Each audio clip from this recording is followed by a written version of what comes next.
That's my heart for you guys this morning. All right, enough with the commercials. Let's dive into the scriptures this morning. Colossians chapter 1, we're starting at verse 15 on page 983 in the Bibles there. This is all talking about Jesus. He is the image of the invisible God, the firstborn of all creation. For by him all things were created in heaven and on earth, visible and invisible, whether thrones or dominions or rulers or authorities, all things were created through him and for him. And he is before all things, and in him all things hold together. He is the head of the body, the church. He is the beginning, the firstborn from the dead, that in everything he might be preeminent. For in him all the fullness of God was pleased to dwell, and through him to reconcile to himself all things, whether on earth or in heaven, making peace by the blood of his cross. Skip down to chapter 2, verses 1 through 3.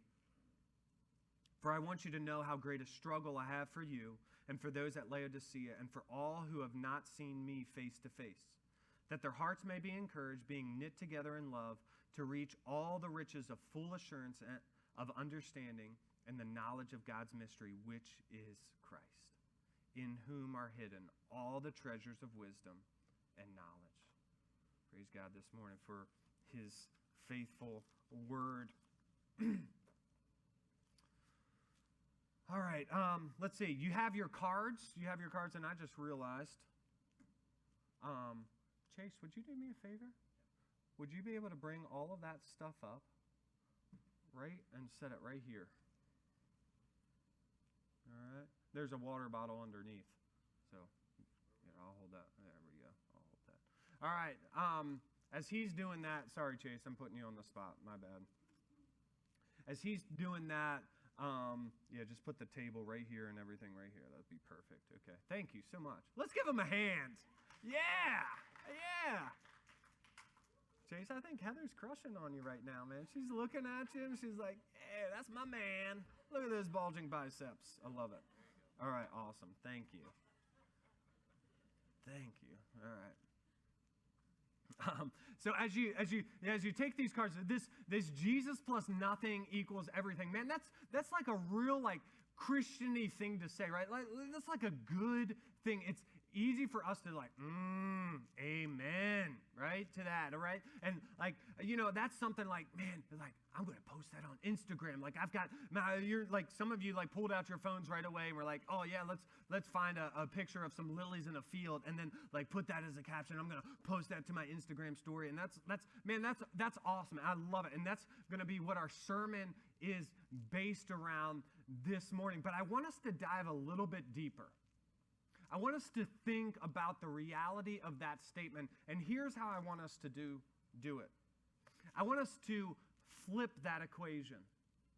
Because for me, when Jesus plus nothing is everything, man, that's awesome. That's great. And that's great to meditate on. But I think part of meditating on it is flipping the equation. You remember when in elementary math when you were learning pluses and then you would learn the reverse, the minus, right? The subtraction, right? You would learn how those two interact, right? And how they balance out and all of that stuff. So here's what I want to do. I want us to dive a little deeper into this statement, not to see if it is true, because it is. Jesus plus nothing equals everything. That's true. Not to see if it's true, because it is, but to see if we truly believe it. Here's how I want us to flip that equation. I want us to see if it's more than just intellectual assent, but if we truly believe it at our core. So here's what I want you to do. I want you to take that flashcard, right? And I want you to flip it over. And I want you to write this statement or this equation: everything minus Jesus equals nothing.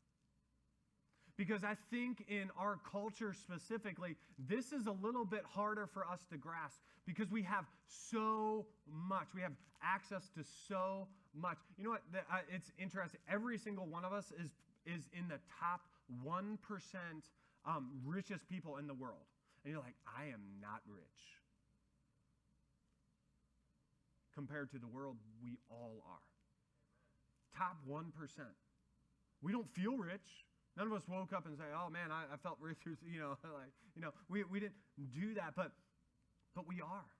We have everything. But we realize that everything, what the world has to offer, we realize that without Jesus, it's nothing. No amount of success, no amount of popularity, no amount of a big house or big houses, right? A full bank account and a full 401k, right? That is, man, those are great things. They're not wrong in and of themselves. But if we don't have Jesus, then they equal nothing. Those things aren't going to satisfy. Jesus puts it pretty plainly in Mark chapter 8, verse 36. He says, what good is it to gain the whole world but lose your own soul? See, inside this setting, inside this church setting, and right, like we got our worship on, and like we like got our Bibles out, and we're like feeling, yeah, this is easy to agree with. But what happens when we leave, right? You and I, we face the temptation, the pull of this world towards materialism, towards more and better and bigger and newer. We feel it, right? We're bombarded by commercials. Everything in our society screams, you will get your satisfaction from external things. And Jesus says, Jesus plus nothing equals everything. I want us to drill that statement into our hearts this morning. Psalm 73:25, probably my most quoted verse here. I seem to quote this every single week or every other week, but I think it's the hardest verse in the Bible to live out. It says, whom have I in heaven but you, and there is nothing on earth that I desire besides you. He is saying, God, you are all I have, but God, you are all I need. See, the setting of this book, or this letter of Colossians, Paul's in prison, just like last week. Paul is writing from a prison, and he is saying Jesus plus nothing equals everything. He has nothing. He's been stripped away from everything. He's in prison, but in Jesus, he has everything. Jesus plus nothing equals everything. Let's say that out loud. I'm going to hold this up, and let's say it out loud together, right? Jesus plus nothing equals everything. See, this is how it fits into our series as we wrap up this series called Hope in Hard Times. We've been studying how Paul has risen above difficult circumstances, how he's risen above betrayal, how he's risen above stress and anxiety, how he's risen above the storms of life. And last week we got a peek inside of his head and heart as we looked at Philippians and how he maintained this hope and how this hope was based on his sharing Jesus. This week we get another peek inside Paul's head. And we see that Paul had hope in hard times because his hope was found in knowing Jesus. The verse I read at the beginning of this whole worship service, Colossians 2:10, that we would be filled in him, that Jesus plus nothing equals everything. See, here's how we our culture and how if we're not careful, will be sucked into this way of thinking, all right? This is adapted from a guy named Mark Sayers. It's a guy I kind of have discovered recently. He's a Christian from Australia, and he really just talks about just the cultural mindset of the Western world, which we're in, right? The Western world, and just the cultural mindset and how it affects us. And it's been interesting really to to learn from him. But here's what I want us to see to start off. Colossians 2:10, which I just read, that we would be filled in him. See, as we pursue our everything, right? As we pursue that being filled, it comes down to three things. Three basic things. Whatever we're actively pursuing, it's going to fall into one of these three categories. Colossians 2:10 is going to say that in Jesus we are filled. It's freedom, meaning, and community. We'll see how this plays in, how we need all of these. But I want you to see that Jesus fills these, right? Jesus fills these up. Hopefully I have enough. I'm nervous. I didn't test this. Yeah, I'm good. Okay. All right. That would be awkward.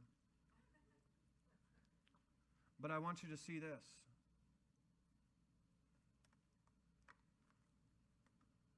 See, this milk jug is limited, right? It can run out. In fact, I had a slight panic attack that it would before these cups were filled. Jesus isn't a milk jug. He's not limited. He's a waterfall. He's the ocean, right? He is this unlimited supply because Colossians 2:9 says, in him the fullness of deity or godness dwells. And because he is fully God, he can fill us. He is enough. Here is, it comes down to, this is our big idea, right? Because Jesus is fully God, he is able to fully meet our deepest needs. Because Jesus is fully God, he is able to meet our deepest needs. More simply put, Jesus plus nothing equals everything. See, to be everything, right? To be everything, you have to be pretty amazing, right? Man, maybe you're talented in one area, but we all have weaknesses and we're limited, right? To be everything, you have to be pretty amazing. This is what Colossians chapter 1 lays out, that Jesus is breathtakingly amazing, even beyond our comprehension. Here's where we're going with this sermon. He fills creation. He's first. He's preeminent. He matters most. Not only does he fill creation, but he fills salvation. He's first. He's preeminent. He matters most. He fills the church. This is Paul's argument here, or his line of reasoning. Jesus is enough. Let's dive in to the passage. Colossians 1:15 through 17, we see that Jesus is preeminent in creation. Verse 15, he is the image of the invisible God, the firstborn of all creation. This simply means that he is fully God, the image of the invisible God, that he is the exact representation. It says a phrase here. It's an interesting phrase. It's firstborn of all creation. This does not mean that he was the first thing created. Some cults will say that. This is not that. It is the biblical concept of firstborn doesn't necessarily mean order, and we'll see an example even here in this passage in a few verses, but it means first in rank. He's saying he is preeminent over all creation. He is first in rank because he is fully God. Not only is he fully God, but by him were all things created. Verse 16. For by him all things were created, in heaven and on earth, visible and invisible, whether thrones or dominions or rulers or authorities. All things were created through him and for him. See, if all things were created through him and for him, this blows apart our tendency to compartmentalize, right? Right? Like if we realize, well, let me just read this quote. I love this quote. Abraham Kuyper, he says this: there is not a square inch in the whole domain of our human existence over which Christ, who is sovereign over all, does not say, mine. Jesus is ruler over all. So it's not like we come into church and we walk in and we do our church and Jesus-y thing, and then we walk out and then we do our thing, right? No, Jesus is Lord over every square inch of creation. It says that he is ruler over all things. And he explains, he tries to give us a picture of this. He says, all things, whether they're in heaven or on earth, from the furthest galaxy to the deepest sea, Jesus is Lord. It says invisible and visible. The things that you see, the things that are huge, the sun, the mountains, the oceans, and we can imagine even just the galaxies and all of that stuff, the huge, massive things. He is Lord over all. But he's also Lord over the invisible things. The air molecules that are floating around your face, the atoms that make up inside your body, right? And I think those atoms have even been divided further with like different microscopes and all of that stuff. And every like little strand of your DNA that you could never even pick apart, right? Jesus is Lord over all, visible and invisible. He says all things include, in verse 16, thrones, dominions, rulers, authorities. You know what? The most powerful ruler, the most powerful nation, they're there because of Jesus. Right? And at any moment, any second he decides to, he can simply and they're gone, right? He doesn't need to send in spies. He doesn't need to send in some like fake news, Russian conspiracy kind of thing and like dwindle the economy and all of that stuff. He doesn't have to build up an army of tanks and nuclear bombs or anything. He simply just has to wink. And the most powerful ruler in the entire world is gone. That nation crumbles. This is our Jesus. This is the one who's preeminent in creation. It says all things were created through him and for him. Let's think about this for a second. Everything is centered on Jesus. They have their beginning from Jesus, and they're heading to Jesus.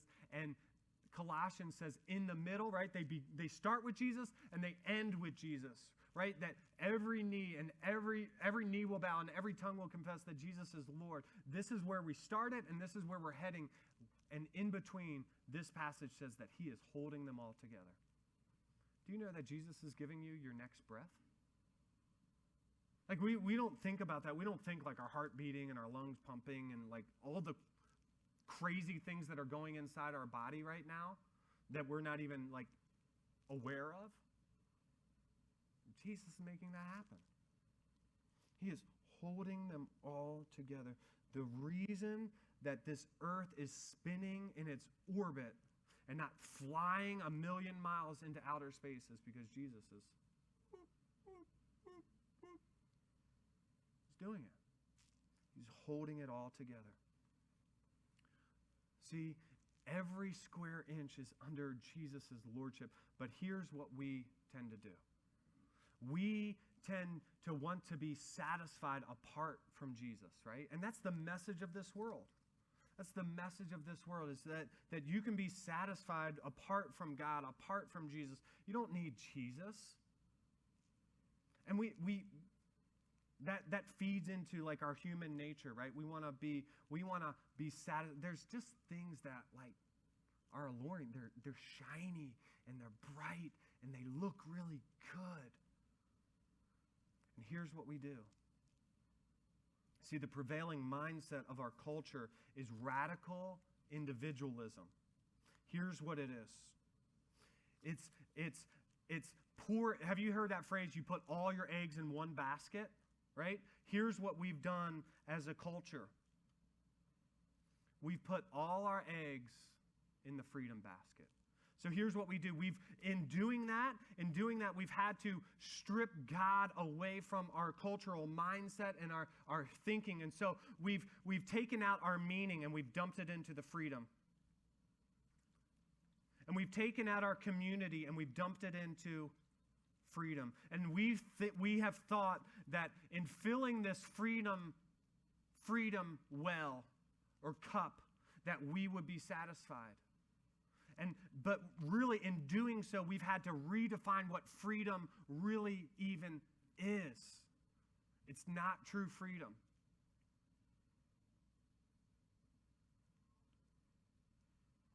They said, man, I am free. I can, and here's what they mean by freedom. That I can do whatever I want to, whenever I want to. That I can follow my impulses.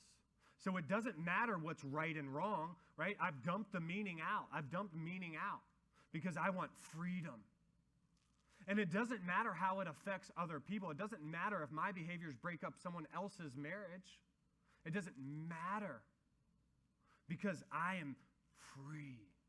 It's a radical redefinition of freedom, and it's coming up empty in our world because we are now completely empty in meaning and in community. Let me put it this way. I'm doing the math. 21 years ago, 16 years of age, right? What does every 16-year-old want, right? A driver's license, right? Driver's license. Man, I go, you do the test, and you do the parallel parking, and you the three-point turn, and all of that stuff, and you pass, and you get a driver's license, right? And you're like, yeah, woohoo, right? I'm free to drive, but here's what. I'm free to drive, yes, but that does not mean I am completely free in my driving to follow every impulse, right? Because I would have an impulse to drive 90 miles an hour, right? I would have that impulse, right? There are some times when there's a red light.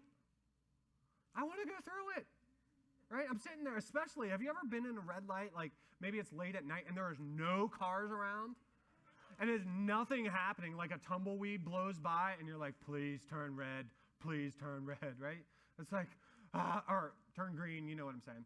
And you're like sitting there and you're looking and you're like, okay, are there any cops around? And you just want to go through, right? Just want to. And it forever. It seems like it takes forever, right? I'm not free to drive on the left side of the road, right? Unless I move to England or whatever. I'm not free to drive on the left side of the road, right? Even if I want to.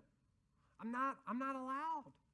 Right? Because my freedom, true freedom, is limited by how it affects others. Because I am free to drive. Yes, I am. I'm free to drive. But if I'm driving 90 miles an hour in a neighborhood, I am directly impacting community. If I'm driving on the left side of the road, man, I have an opportunity to kill somebody. Right? So my freedom, true freedom, is limited by community, by how it affects others, and it's limited by our meaning. See, our culture's prevailing mindset is complete and total freedom, they call it freedom, to follow every impulse that we ever have, to redefine right and wrong, right? Complete sexual freedom. The freedom to use whatever means necessary in order to get what you want. So if you have to like fudge the report in order to get that promotion, that's okay. If you have to trick people into signing a contract and putting bad numbers on a home loan in order to make that sale, right? That's why we had a big part of why we had the economic crash, because people were misleading back in like 2008, 2009. People were intentionally misleading people and signing 30-year loans, and then like it was all blowing up, right? Because our mindset is we can use whatever means necessary as long as we get what we want. I mean, it's gone so far in you can determine, they're saying you can determine your own gender, right? It doesn't matter what is physically true about you. If you decide you want to be a girl, you're a girl, right? Man, this is a radical redefinition of what freedom is. Ironically, what this culture says is freedom, the Bible calls slavery. The Bible's concept of true freedom is the freedom to do what we were made to do. I'll put it this way. The fish is not free when it breaks the boundaries of the ocean and swims up to the shore. That is enslavement. That is when the fish begins to die. This is why the world is experiencing so much stress, chaos, anxiety, confusion, anger, disillusionment, because we poured it all into this freedom concept, and it's coming up empty. And when we've redefined freedom in our culture, we're basically poking holes in the cup. Man, we have become the fish that long for the freedom of the shore, only to find that it was enslavement, right? We're not the Little Mermaid. We can't go on shore, right?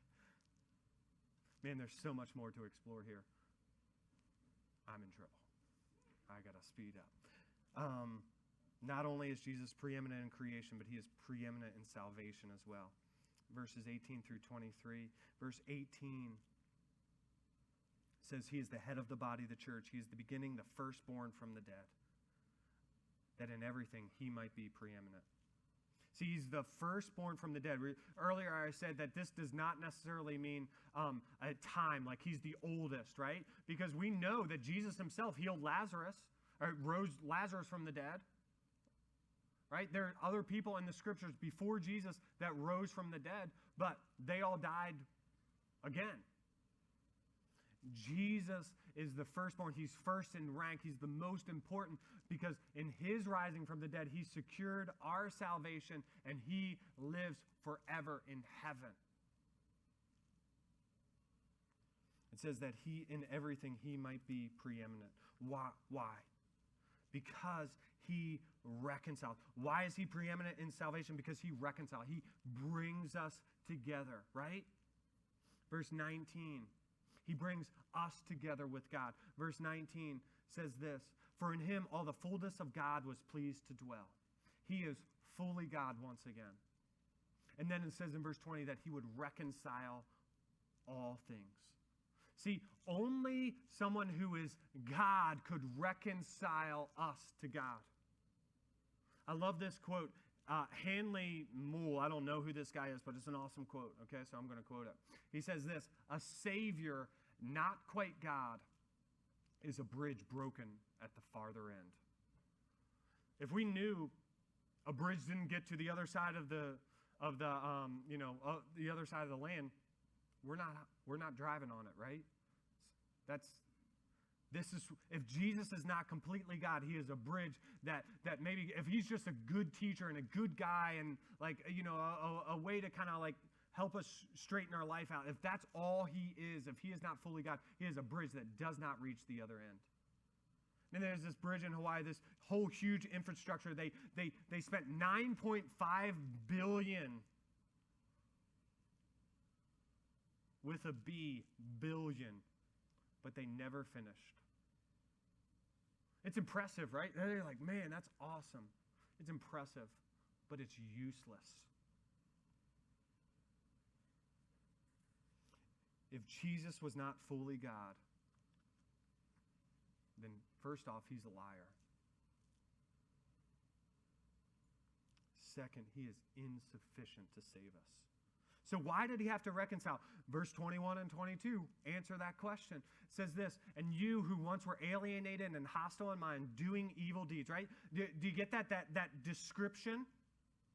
Right? We reconciled, bringing us together. We were made for relationship with our Creator. We were created. Think about this. In Genesis chapter 1, God is creating the world. He says, let there be light. Boom, there's light. Let there be stars. Boom, there's stars. Sun, moon, fish, animals, sea, mountains. And he's just like speaking these words, and they're like, pow, right? He creates all of creation by speaking a word.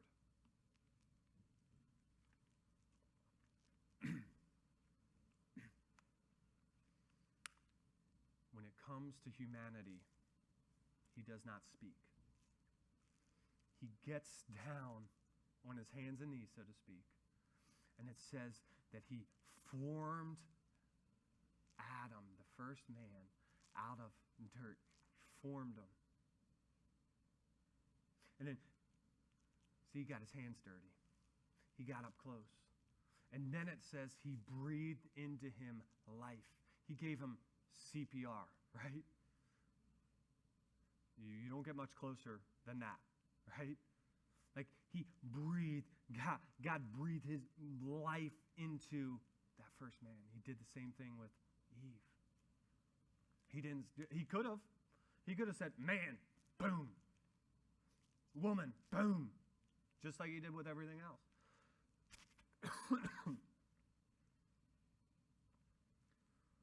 But instead, we were created for a relationship with God. He shows us that from the very beginning. So humans started out in this perfect tropical paradise where God would come and talk with them. It was a relationship.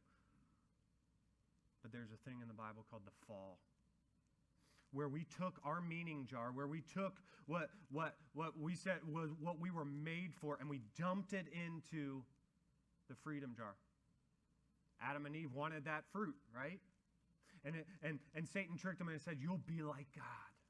And they're like, yeah, if I can just feel this freedom, if I can just get what I want, oh, that looks good. Yeah, I want that. That impulse said, yeah, I want that. And that curiosity kicked in, and they dumped the meaning, and they forsook the relationship with God. And let me ask you this. Were Adam and Eve more free before they did that or after? See, we can't get too mad at Adam and Eve for blowing it for us, because we do the same thing over and over.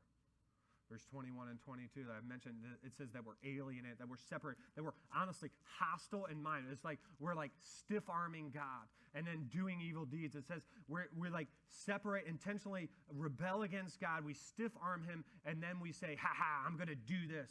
What are you going to do about it, God? That's deep down in there, right? That's like the crusty parts of our heart. It's called sin. It's called our sin nature. But here's what's beautiful. Verse 22. He has now reconciled in his body of flesh by his death in order to present you holy and blameless and above reproach. Like, did you get that? Did you let that sink in? We know us, right? We know like the brokenness, the twistedness, the anger, the manipulation, the rebellion against God. And Jesus died. And so he said, Jesus died for us so that he could present us as holy and blameless and above reproach. Even while we were alienated, hostile in mind towards God, and doing evil deeds, Jesus died for us. And he says, I give you my righteousness. We have pushed away from the God who loves us 1,000,000 times over. And yet Jesus reconciles us. This is the gospel. This is the good news. This is what we celebrate. It's simply this. Jesus came to this earth. He lived a perfect life. He never sinned. He died in our place to take the punishment that we deserved. He was separated from God on our behalf. We say this often around here. The gospel is Jesus in my place. He was taking our place. He was taking our punishment.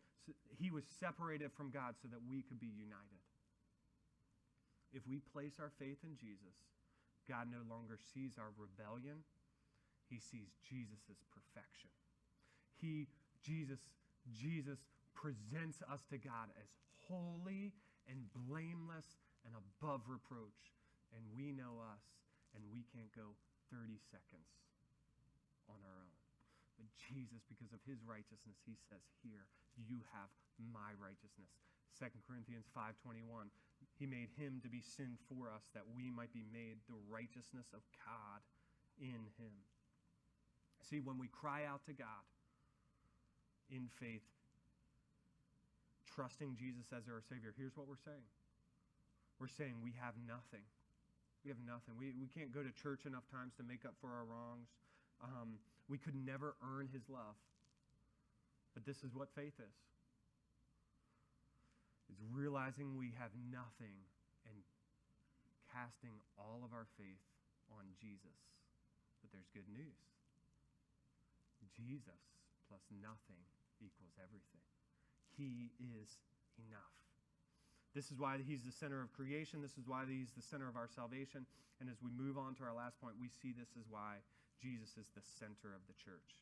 He's preeminent in the church, Colossians 1:23 through 2:3.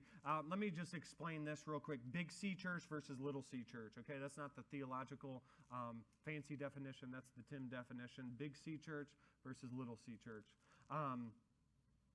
Little C church, it's this church and any church. It's the building. It's people gathering together for church, on Sunday mornings or whatever. And that's little C church. Big C church is all believers everywhere. Okay? All believers everywhere throughout history and across the world. So what does it look like when Jesus is the center of the church? First off, in verse 24 and 25, I won't read it, but it says that we're willing to sacrifice. Willing to sacrifice. I love this quote. Now, I'll read partial of it. It's from a guy named Tullian Tavigian, okay? He's like Billy Graham's grandson or something like that. But I love this quote. This is how we show the world how valuable Jesus is. We're saying, I've given my life for this. I'm willing to suffer and die for this because there's nothing in this world more valuable than Jesus, and I won't hold on to anything in this world if it breaks free me or if it causes me to loosen my grip on Christ. You know what he's saying? He's saying Jesus plus nothing equals everything. Everything minus Jesus equals nothing. So a question we have to ask ourselves, are we willing to sacrifice? Right? Here's something that our radical individualism and that our focus on freedom and the redefinition of freedom, we've lost community, right? Because we've in our freedom, we want to choose whatever we want in our impulse. And so there's this thing, right? You've heard it. It's a cultural phenomenon. FOMO, right? You know what FOMO is, right? Fear of missing out. What is that? That is, we want to be able to choose whatever we want, even if it's at the last minute and even if it's going back on our commitment because we don't feel like it, right? Fear of missing out. If something better pops up, man, I'm going there, right? Because it's all about freedom. But we need people that are willing to sacrifice, willing to follow through on commitments because lack of commitments hurt community. Are we willing to sacrifice our time, our talent, and our treasure? Are we willing to share our faith? Are we willing to sacrifice comfort for the sake of their eternity? Moving on, it's also in verse 2 and chapter 2, verse 2 and 3, it says that they strive for unity. I love this picture, that hearts knit together in love. You know what? We need each other. We need each other's insights. We need each other's gifts. We need each other's strengths, encouragement, experiences, and help. We need people around us. Charles Spurgeon says this. I love this quote. If the Lord Jesus Christ can put up with you, you ought to be able to put up with anybody. Right? Because church gets messy sometimes, right? And Charles Spurgeon, that's awesome. I think he would be like a pretty cool guy.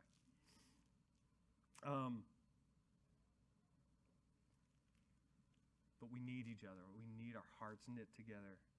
It says in love.